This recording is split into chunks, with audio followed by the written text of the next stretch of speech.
ದಯಮಾಡಿ ಮುಗಿಲಾಚೆ ಸ್ವಲ್ಪ ನೋಡಿ ಎಲ್ಲರೂ, ಸಾಲಾಗಿ ಮುಕ್ಕೋಟಿ ದೇವರುಗಳು ನಿಂತರು.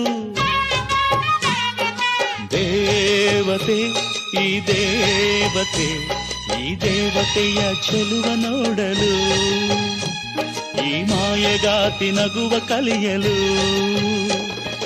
ನೋಡಲಿವಳು ಹುಣ್ಣಿಮೆ, ಬಿರಿಯಲಿವಳು ನೈದಿಲೆ, ಚಿಗುರು ಮಾವು ಬಯಸಿದೆ, ಒಳಗೆ ಕುಹು ದನಿಯಿದೆ.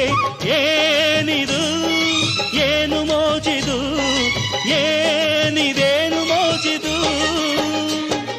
ಯಾರಿವಳು ಯಾರಿವಳು, ಸೂಜಿ ಮಲ್ಲಿ ಕಣ್ಣವಳು. ರಾಮನಳ್ಳಿ ತೋಟದಲ್ಲಿ ಕಮ್ಮನೆಂದು ಅರಳಿದಳು.